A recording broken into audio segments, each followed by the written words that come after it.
आज से हम लोग पी ब्लॉक के गेस को बताने वाले हैं। अब पी ब्लॉक में जितने क्वेश्चन आज 2009 से लेकर 2023 तक आए हैं, उन्हीं सब क्वेश्चनों को हम क्या करेंगे, रिपीट करेंगे। यानी आपके क्वेश्चन बैंक को हम क्या कर रहे हैं, पी ब्लॉक को बनाया जा रहा है।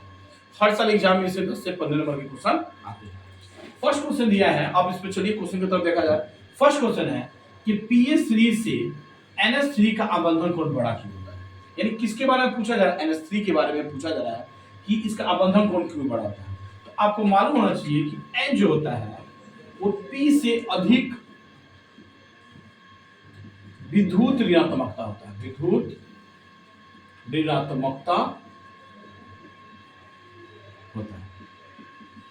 अब NP से अधिक विद्युत ऋणात्मकता होने के कारण, ठीक ना, जिसके कारण, अब इसके कारण क्या होता है, N के इलेक्ट्रॉनों के बीच प्रतिकर्षण ज्यादा होगा। यानी इसके कारण क्या होगा, N के इलेक्ट्रॉनों के बीच, N के इलेक्ट्रॉन के बीच प्रतिकर्षण ज्यादा होगा। क्या होगा जी, प्रतिकर्षण ज्यादा होगा। ज्यादा है जिसके कारण आबंधन कोण का मान क्या होता है, बड़ा होता है। प्रतिकर्षण क्या है, प्रतिकर्षण ज्यादा है, अतः आबंधन कोण का मान, किसके आबंधन कोण का मान, NH3 के आबंधन कोण का मान क्या होता है, बड़ा होता है। आबंधन कोण का मान बड़ा है, समझिए, फिर से समझिए, बड़ा होता है। याद रखिएगा, N का जो मान है वो P से क्या होता है, अधिक विद्युत ऋणात्मकता। तो विद्युत ऋणात्मकता अधिक होने के कारण N में क्या होता है, इलेक्ट्रॉनों में प्रतिकर्षण ज्यादा होगा। इसी प्रतिकर्षण के कारण इसका आबंधन कोण क्या होता है, बड़ा होता है। So simple. अब नेक्स्ट क्वेश्चन की तरफ हम लोग ध्यान देंगे। 2 नंबर क्वेश्चन की तरफ आप देखिए। 2 नंबर क्वेश्चन में दिया है कि नाइट्रोजन के अणु कम क्रियाशील होते हैं। तो नाइट्रोजन का अणु कम क्रियाशील होने का रीजन है कि 2 नाइट्रोजन ट्रिपल बंधनों से क्या होता है, बना होता है। क्या होता है, 2 नाइट्रोजन ट्रिपल बंधनों से क्या होता है, जुड़ा होता है। नाइट्रोजन के जो अणु होते हैं वो ट्रिपल बंधन के ससुरी बंधन, ये क्या होता है, संयोजन बंधन से क्या होते हैं, जुड़े होते हैं,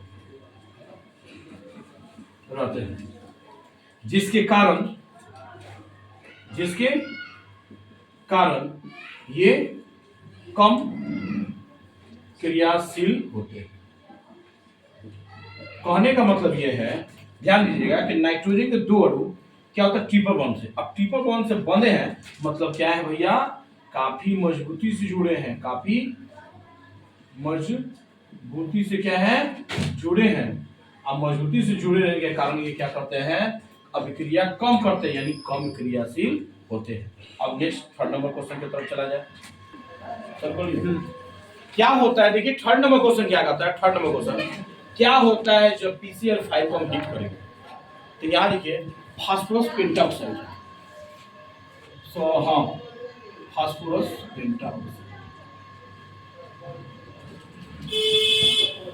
अब इसको मैं हीट कर रहा हूं, फास्फोरस पेंटाक्लोराइड है, हम गलती बोल दिए, फास्फोरस पेंटाऑक्साइड, फास्फोरस पेंटाक्लोराइड है। अब इसको हीट कर रहे हैं, तो हीट करेंगे तो क्या होगा, इनके बीच जब हीट करेंगे तो इनके अणुओं क्या होंगे, टूटेंगे, और टूट कर फास्फोरस टेट्राक्लोराइड प्लस Cl2 क्या करेंगे, रिलीज। यानी आपका कोल्ड ड्रिंक गैस इसमें से क्या होगा, रिलीज हो जाएगा। देख लीजिए कितना आसान है।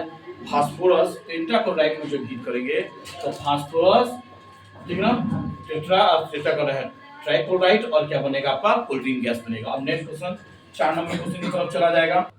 अब 4 नंबर क्वेश्चन में संपर्क विधि तथा ओस्टवाल विधि में प्रयुक्त उत्प्रेरक का नाम बताना है।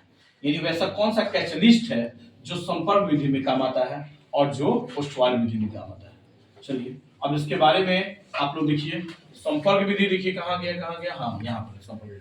तो इस संपर्क विधि में उत्प्रेरक का काम करता है पीकी या बेंजोन पेंटाऑक्साइड, और ओस्टवाल विधि में उत्प्रेरक का काम करता है आपका पीटी। अब हम लोग नेक्स्ट क्वेश्चन के साथ चलेंगे लोग। देखिए बच्चों 5 नंबर क्वेश्चन, सॉरी अभी रुक जाइए, 5 नंबर क्वेश्चन में पहले थोड़ा 4 नंबर क्वेश्चन की तरफ ध्यान दे दिया जाए। 4 नंबर क्वेश्चन में संपर्क विधि और ओस्टवाल विधि के प्रयुक्त उत्प्रेरक के बारे में था। तो यहाँ उत्प्रेरक पीटी था बताया था संपर्क में ओस्टवाल में, तो ये भी याद रखिएगा कि संपर्क विधि द्वारा सल्फ्यूरिक अम्ल बनाया जाता है, H2SO4 को बनाया जाता है, ठीक।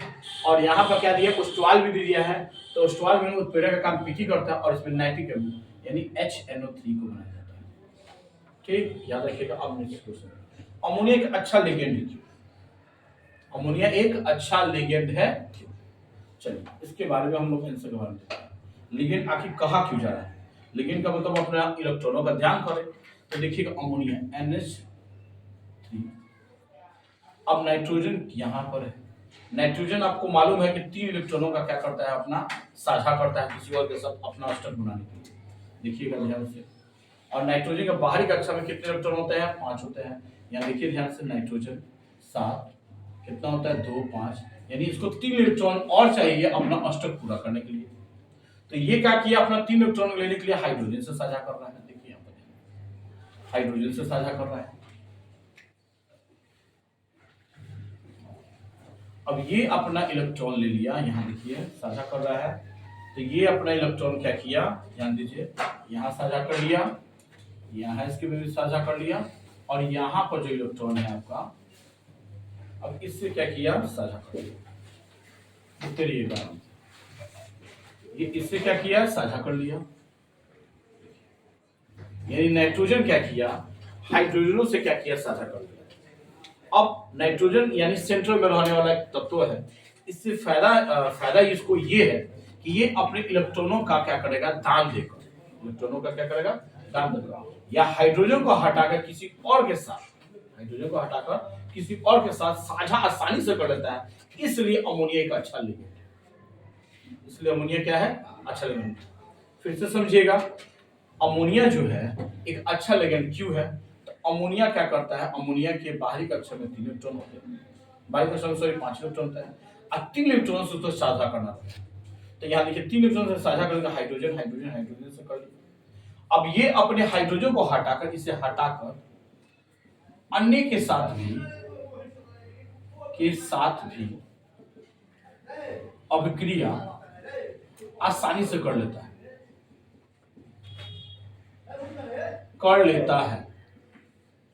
आसानी से करने का रीजन क्या है भैया, क्योंकि ये लोन इलेक्ट्रॉन यानी एकांकी इलेक्ट्रॉन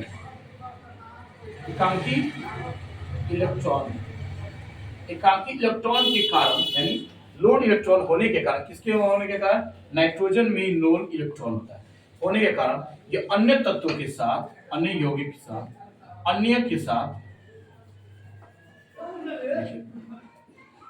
अन्य के साथ आसानी से क्या करता है, से अभिक्रिया कर लेता है या साझा कर लेता है। इसलिए अमोनिया एक अच्छा लिगेंड है। बस अब आगे नेक्स्ट वीडियो में चलिए। तो अब नेक्स्ट क्वेश्चन 6 नंबर की तरफ आ गए हैं। 6 नंबर क्वेश्चन दिया है कि नाइट्रोजन सिर्फ NCl3 का निर्माण करता है, जबकि PCl3 और PCl5 दोनों का निर्माण करता है। यानी कहने का मतलब नाइट्रोजन क्लोरीन के साथ सिर्फ एगो बंधन बनाएगा, NCl3 बनाएगा, अब फास्फोरस Cl3 भी बनाएगा, Cl5 बनाएगा। ऐसा नॉर्मल देखा जाए तो नाइट्रोजन ऑक्सीडेशन बस 3 मिलेगा, ये ऑक्सीडेशन अवस्था 2 को प्रदर्शित करता है, इसलिए। और देखिए नॉर्मल देखा जाए तो नॉर्मल नाइट्रोजन +3 ऑक्सीडेशन देता है, ऑक्सीकरण अवस्था प्रदर्शित होता है, ऑक्सीकरण अवस्था प्रदर्शित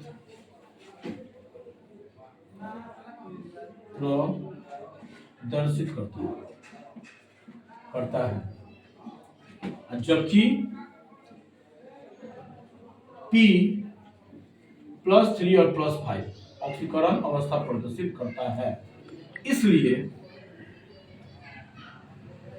PCl3 तथा PCl5 दोनों निर्माण करता है, दोनों बनाता है। अब दूसरे तरीका से इसका आंसर देखिए, अब यहां में देखिए दूसरे तरीका से। अब दूसरा आंसर देखिए इसके बारे में, ये कैसे बना। अब दूसरे क्वेश्चन की तरफ देखिएगा, दूसरे क्वेश्चन की तरफ।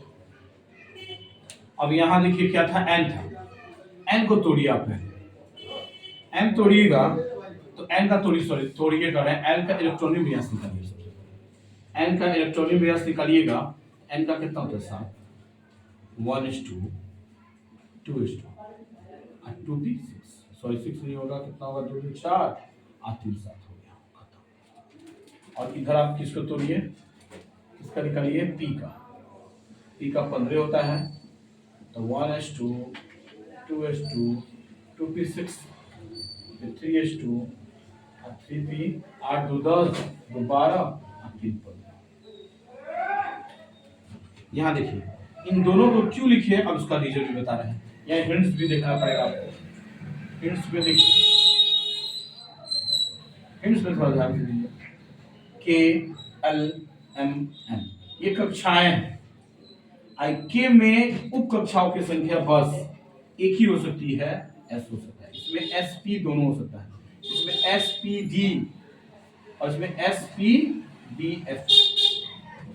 यानी कहने का मतलब है, इसमें देखिए S है, इसमें S, इसमें आपको P भी है, देखिएगा ध्यान से, इसमें दूसरी कक्षा है, पहली कक्षा में S, दूसरी कक्षा में SP। इसी तरह इसमें देखिए पहली कक्षा में S, दूसरी कक्षा में SP, तीसरी कक्षा है तो S भी रहेगा, P भी रहेगा, D रहेगा। यानी अब समझिए, इसमें दूसरी कक्षा थी तो दूसरी कक्षा में सिर्फ SP ही के उप कक्षाएं थी, लेकिन P वाला में क्या था, P के सबसे लास्ट में तीसरी कक्षा चला गया है और तीसरी कक्षा में D उप कक्षा भी आ रही है।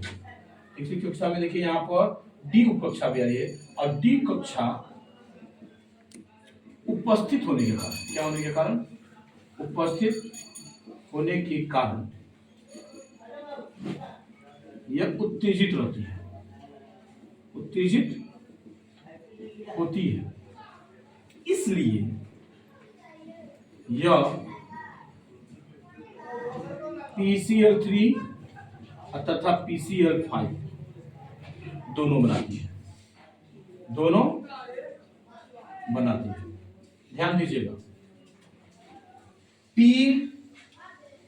फास्फोरस में सबसे तीसरी कक्षा होने के कारण इसमें D उप कक्षा भी मौजूद होता है, और D उप कक्षा मौजूद होने के कारण ये उत्तेजित होती है, और उत्तेजित होने के कारण ये क्या करती है, PCl3 और PCl5 होता है। जबकि नाइट्रोजन में तीसरी कक्षा मौजूद नहीं है, यानी दूसरी कक्षा इसमें S और P है, यानी D उप कक्षा इसमें मौजूद ना होने के कारण ये उत्तेजित नहीं होती है। यह दूसरा रीजन हम ऊपर भी दिए हुआ है कि नाइट्रोजन जो होती है +3 ऑक्सीकरण अवस्था देती है, ठीक है ना। तो जब ऑक्सीकरण अवस्था देगी तो ये क्या बनाएगी, NCl3 बनाएगी, और ये क्या करती है, +3 और +5 दोनों देती है, इसलिए PCl3 और PCl5। बस छोटा सा answer, thank you. Next question है 7 नंबर कि नाइट्रोजन की इलेक्ट्रॉन बंधुता कार्बन से कम क्यों होती है। सिंपल सा लॉजिक है कि कार्बन से कम होने का रीजन यह है कि कार्बन के बाहरी कक्षा में 4 इलेक्ट्रॉन होते हैं, जबकि नाइट्रोजन के बाहरी कक्षा में कितने इलेक्ट्रॉन होते हैं भैया, नाइट्रोजन 7 है तो 2, नाइट्रोजन कितना है 7 है तो 2 5, यानी बाहरी कक्षा में कितने इलेक्ट्रॉन होते हैं, 5 इलेक्ट्रॉन होते हैं। देखिएगा कार्बन के बाहरी कक्षा में 4 इलेक्ट्रॉन होते हैं और नाइट्रोजन के बाहरी कक्षा में 5 इलेक्ट्रॉन होते हैं, इसलिए इलेक्ट्रॉन बंधुता नाइट्रोजन की क्या होती है, कार्बन से कम होती है। क्यों, क्योंकि ये 4 इलेक्ट्रॉनों का साझा करेगा, ये कितने इलेक्ट्रॉन का साझा करेगा, 3 इलेक्ट्रॉनों का यहाँ साझा करेगा। समझिए ध्यान से, देखिए कार्बन के बाहरी कक्षा में 4 इलेक्ट्रॉन है, यानी 4 इलेक्ट्रॉन से साझा करेगा, नाइट्रोजन के बाहरी कक्षा में 5 इलेक्ट्रॉन, ये 3 इलेक्ट्रॉन से साझा करेगा। इसी के कारण नाइट्रोजन की इलेक्ट्रॉन बंधुता कार्बन से क्या होती है, कम होती है। क्या है भैया, कार्बन से कम होती है क्योंकि कार्बन 4 इलेक्ट्रॉन से साझा करता है, नाइट्रोजन क्या होता है, 3 इलेक्ट्रॉन से। अब नेक्स्ट क्वेश्चन में चला जाए। अब 8 नंबर क्वेश्चन की तरफ देखा जाए कि H3PO3 में P की ऑक्सीडेशन नंबर क्या होता है। तो देखिए हाइड्रोजन है, इसका +1 होता है, फास्फोरस जिसके बारे में उसको X मान लिया, ऑक्सीजन का -2 होता है, हो गया, और जितना भी ऑक्सीजन निकाला जाता है इक्वल टू 0 कर दिया जाता है। यहाँ से 3 + x 6। अब 3 में से ये घटाइए तो भैया x, 6 में से 3 गया -3 बराबर 0। अब क्या हुआ, x जाएगा +3, यानी मान कितना होगा भैया फास्फोरस का ऑक्सीडेशन संख्या आपका आएगा +3। अब नीचे वाला क्वेश्चन के तरफ देखिए, PS3 से PS4 का आबंधन कोण बड़ा क्यों होता है। जब भी आबंधन कोण के बारे में दिया जाए, जिसके बारे में दिया जाए, तो नॉर्मल आपको बता दे रहे हैं एग्जाम में लिखने के लिए, लॉजिकली बता रहे हैं। जब भी आपको आबंधन कोण के बारे में दिया जाएगा, फलाना का आबंधन कोण क्यों बड़ा होता है, आंख बंद करके आप कहिएगा कि इस विद्युत ऋणात्मकता अधिक होती है, अर्थात अब देखिए अधिक होगी तो अर्थात इनके इलेक्ट्रॉनों के बीच, इनके इलेक्ट्रॉनों के बीच प्रतिकर्षण बल अधिक होता है, प्रतिकर्षण बल अधिक हो जाता है। बस आप इतना लिखिएगा, आपका सही हो जाएगा। फिर से समझ लीजिएगा, जब भी पूछा जाए कि किसका आबंधन कोण बड़ा होगा, तो आप नॉर्मल इसके पहले वाला में आपको पहले वाला क्वेश्चन में बता दिए हैं, इसमें वही चीज है। जब भी पूछा जाए आबंधन कोण बड़ा क्यों होता है, तो सो सिंपल आप डायरेक्ट बोलिएगा कि विद्युत ऋणात्मकता अधिक होती है, ठीक है ना, या विद्युत ऋणात्मकता अधिक होती है। क्यों होती है, अधिक होती है जिसके कारण इनके इलेक्ट्रॉन के बीच प्रतिकर्षण बल क्या हो जाता है, अधिक हो जाता है। बस नॉर्मल। अब चलिए 3 नंबर क्वेश्चन की तरफ।